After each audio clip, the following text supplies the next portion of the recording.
Louvado seja o nosso Senhor Jesus Cristo, para sempre seja louvado, e a nossa Mãe Maria Santíssima.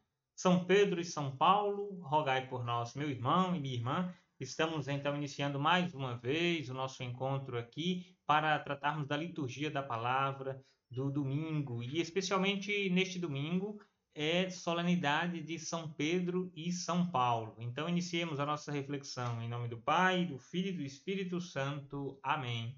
Oremos como a Igreja. Ó Deus, que hoje nos concedeis a santa alegria de festejar os apóstolos São Pedro e São Paulo. Dai à vossa Igreja seguir em tudo os ensinamentos destes apóstolos que nos deram os fundamentos da fé. Por nosso Senhor Jesus Cristo, vosso Filho, que é Deus e convosco vive e reina, na unidade do Espírito Santo por todos os séculos dos séculos. Amém. Minha irmã, meu irmão, é solenidade então de Pedro e Paulo. E a igreja nos pede, rezando, né? Pede a Deus, pede que nós, em oração, continuemos suplicando ao Senhor para que sigamos os ensinamentos destes apóstolos que nos deram os fundamentos da fé. Sim, o apóstolo Pedro recebeu do Senhor as chaves. Ligar o que Pedro ligasse no céu seria ligado aliás, o que Pedro ligasse na terra seria ligado no céu, e o que desligasse na terra seria desligado no céu. É a autoridade petrina, que inclusive é passada desde o tempo de Pedro até o Santo Padre, hoje o Papa Francisco, que é o sucessor de Pedro hoje. Então vamos rezar pelo Papa Francisco, porque ele é hoje o nosso Pedro. Ele é aquele que, seguindo essa tradição belíssima da Igreja, sucede o apóstolo, porque o apóstolo Pedro morreu em Roma por volta do ano 64, quanto que o apóstolo Paulo por volta do ano 67, nas primeiras décadas do cristianismo, no primeiro século da fé da nossa igreja, de nosso Senhor Jesus Cristo. Então estes apóstolos morreram em Roma, por isso que Roma é para nós cristãos católicos a cidade eterna chamada, porque ela, que era uma cidade pagã, foi cristianizada pelo martírio de tantos santos, a começar pelos apóstolos, e assim ela é esta cidade que é onde está a sede da Igreja Católica, o Vaticano, por exemplo, é na cidade de Roma. E a Catedral de São Pedro, né, no caso a Basílica de São Pedro, é onde está o túmulo do apóstolo Pedro. A Basílica, corresponde à Catedral de Roma, onde o Papa é o Bispo de Roma, é a Basílica de São João de Latrão. E também tem a Basílica de São Paulo fora dos muros, onde está o túmulo de São Paulo. Então, estes mártires da fé, os primeiros a dar o testemunho, né, do martírio, porque também outros apóstolos, antes mesmo de Pedro e Paulo serem mortos, outros já tinham sido também perseguidos e morreram, como a própria Escritura dá testemunho do apóstolo Tiago, que foi também mártir porque seguiu a Cristo, e Estevão, até o diácono Estevão, e tantos outros que foram morrendo por causa de Jesus Cristo. E os apóstolos Pedro e Paulo também deram o testemunho. O martírio quer dizer o testemunho da fé. Estes apóstolos são os que mais se destacam entre os apóstolos, porque Pedro, primeiramente, é o primeiro. Quando o Senhor chama os apóstolos, a gente vai ouvir durante essa semana o chamado dos apóstolos na liturgia da palavra. Então, Pedro é o primeiro a ser chamado. O primeiro Pedro. E no evangelho de hoje nós vamos ouvir Jesus entrega a Pedro a autoridade por causa da fé de Pedro, da profissão de fé. E o apóstolo Paulo é esse que divulga a fé aos gentios, aos pagãos, e os seus escritos dão esse testemunho doutrinal, né? esse fundamento para a nossa fé.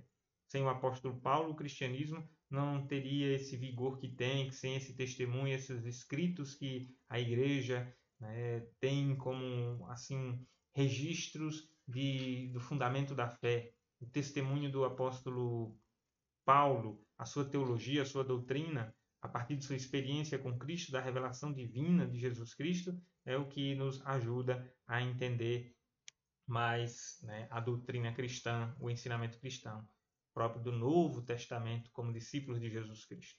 Vamos, irmãos e irmãs, escutar o Santo Evangelho. O Senhor esteja convosco, Ele está no meio de nós. Proclamação do Evangelho de Jesus Cristo segundo Mateus, glória a vós, Senhor. Naquele tempo, Jesus foi à região de Cesareia de Filipe e ali perguntou aos discípulos: quem dizem os homens ser o Filho do Homem? Eles responderam: alguns dizem que é João Batista, outros que é Elias, outros ainda que é Jeremias ou algum dos profetas. Então Jesus lhes perguntou: e vós quem dizeis que eu sou? Simão respondeu: tu és o Messias, o Filho do Deus vivo. Respondendo, Jesus lhe disse: feliz és tu, Simão, filho de Jonas, porque não foi um ser humano que te revelou isso, mas o meu Pai que está nos céus. Por isso eu te digo que tu és Pedro, e sob esta pedra construirei a minha igreja, e o poder do inferno nunca poderá vencê-la. E eu te darei a chave do reino dos céus. Tudo o que ligares na terra será ligado no céu. Tudo o que desligares na terra será desligado nos céus. Palavra da salvação, glória a vós, Senhor. Minha irmã, meu irmão, nós assim, escutando a palavra de Deus, ouvindo os ensinamentos do Senhor, somos chamados a corresponder em nossa vida com esta fé, né? A professar também a nossa fé de acordo com a fé do apóstolo Pedro, porque a nossa fé é apostólica. Por isso que a nossa igreja se chama Igreja Católica Apostólica, né? Romana, inclusive, mas o nome aí, Una, Santa, Católica e Apostólica, são as chamadas 4 notas da igreja. Ela é una porque está unida. Apesar da diversidade da igreja, ela é uma só igreja, apesar de todas as, digamos assim, os carismas, as dioceses, de toda a universalidade da igreja, ela é una. Aí católica por quê? Porque essa universalidade, aí de acordo, né, com esta unidade da igreja, ela é universal, ela alcança a todos. É uma igreja para alcançar a todos, com uma linguagem que chega ao universo, digamos, ao nosso mundo inteiro, ao ser humano, ela alcança todo o ser humano. Ela é apostólica justamente porque vem desde os tempos dos apóstolos de nosso Senhor Jesus Cristo. E assim nós ouvimos este evangelho nos dizendo qual era a fé do apóstolo. Quando Jesus, então, na Cesareia de Filipe, um lugar afastado da capital de Jerusalém, então quase que na periferia de Israel, é assim que Jesus pergunta: olha, o que dizem sobre o Filho do Homem? Uns dizem que é um profeta, outros dizem que é Elias, uns dizem que é João Batista. Sim, e vocês dizem que quem eu sou para vocês? Então, o apóstolo Pedro, como aquele que é primeiro dentre os apóstolos, ele vai e diz: olha, tu és o Messias, o Filho do Deus vivo. Então Jesus aí fica feliz e diz: olha, feliz és tu, Simão, filho de Jonas, porque não foi um ser humano que te revelou isso, mas o meu Pai que está no céu. Então, a profissão de fé de Pedro, quando Pedro diz: tu és o Cristo, o Filho de Deus vivo, não se trata aqui de uma afirmação humana, mas divina. Porque reconhecer que Jesus é o ungido de Deus, o Messias de Deus, o Filho do Deus vivo, é algo divino.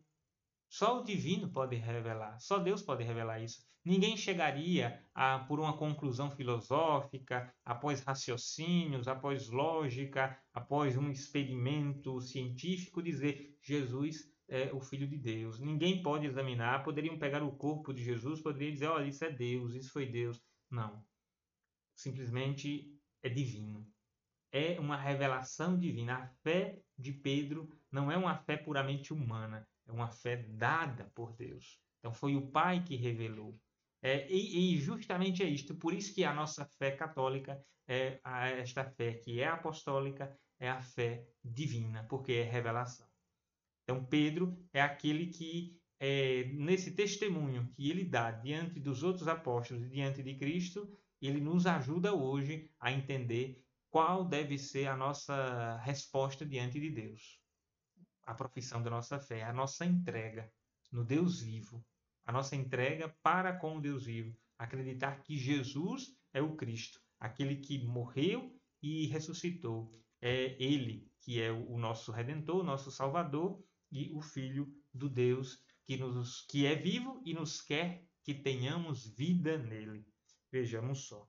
Então aí Jesus dá autoridade. Por isso eu te digo, tu és Pedro, e sob esta pedra eu construirei a minha igreja. Então, a pedra da fé de Pedro. Ao mesmo tempo que a pessoa de Pedro é também a fé de Pedro.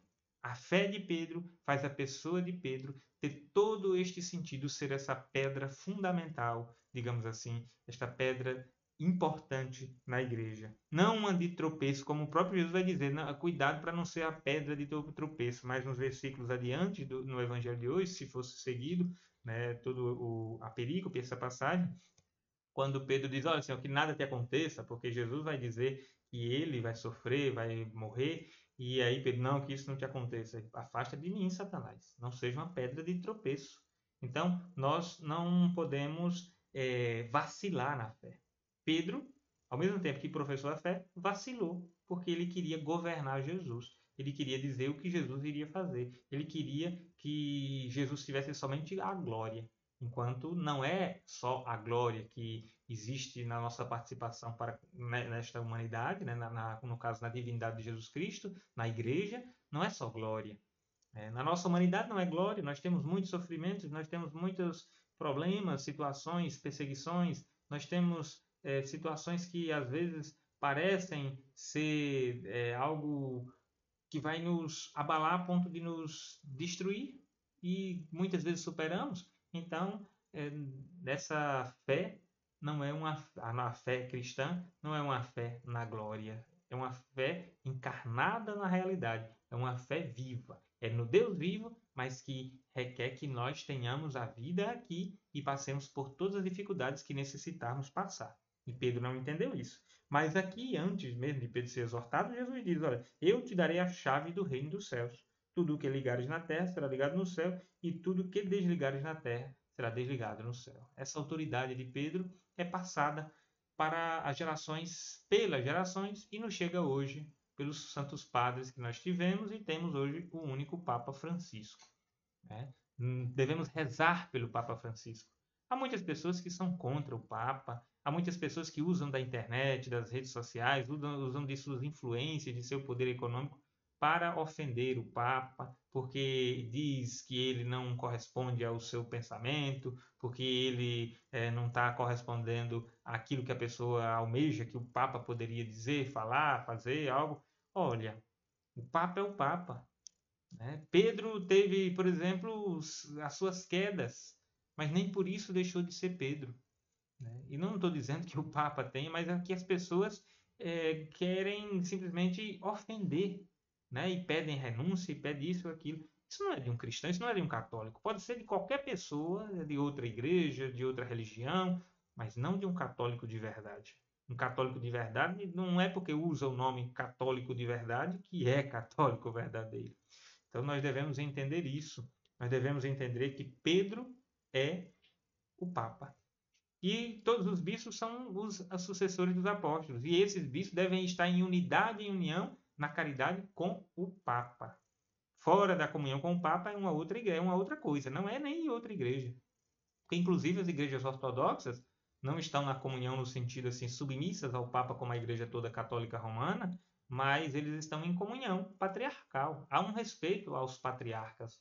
Para as outras igrejas ortodoxas, a de Constantinopla, a igreja copta no Egito, até a igreja na Rússia, outras igrejas na Ucrânia, na Grécia, muitos patriarcas tratam o Papa como mais um patriarca entre eles, um bispo que eles têm um diálogo. Sim, isso é importante, né? Mas é essa comunhão de fé, a profissão no credo.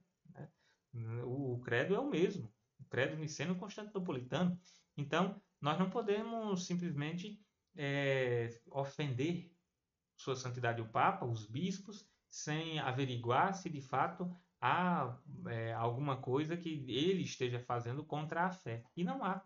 Não há como dizer isso, não há como. Então, rezemos pelo Papa. E a primeira leitura da missa de hoje é justamente: enquanto Pedro estava preso, a igreja rezava por ele. Então, se a igreja rezava continuamente a Deus por Pedro, por que não rezarmos nós hoje também? O apóstolo Paulo, na segunda leitura, dá o testemunho. Quanto a mim, já estou, né, para derramar o sangue, né, ser derramado em sacrifício, aproximando do momento da minha partida. Combati o bom combate, completei a corrida, guardei a fé.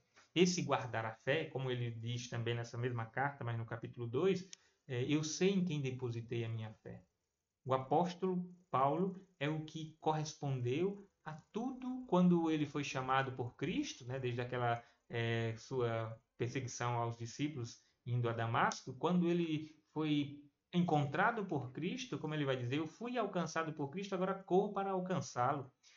O apóstolo Paulo é este que nos ajuda muito a entender o que é a fé, ou como nós devemos agir pela fé, como nós devemos ter esperança, fé e caridade. Então, o apóstolo dá todo esse testemunho em suas cartas paulinas. Faça esse projeto na sua vida de ler as cartas paulinas. Leia, né, começando das mais antigas e passando para as mais recentes. Na internet tem a lista de quais são as antigas, as primeiras, por exemplo, 1 Tessalonicenses, segundo, depois vai para os Gálatas, os Efésios, os Coríntios, e assim você vai vendo a cronologia, ou pode ir como está na Bíblia também, se você tem um conhecimento teológico mínimo necessário para entender os conceitos bíblicos que nos ajudam, né, a entender a fé naquele momento e o que ela quer dizer hoje, e também entender hoje à luz daquilo que se dizia lá, mas entendendo a mensagem real do texto. Não é porque, às vezes, a nossa tradução bíblica não diz o sentido que o autor queria dizer de fato. Já vem uma conotação do tradutor. O tradutor já deu ali o sentido próprio. Então, a escritura não é algo para se ler assim, de qualquer jeito. É necessário ter uma cultura teológica e histórica para que se compreenda melhor a escritura. Quando não se compreende, se entregue à comunidade, que é a igreja. Porque quem é autorizada para dizer sobre a autoridade apostólica o que significa as escrituras é a igreja.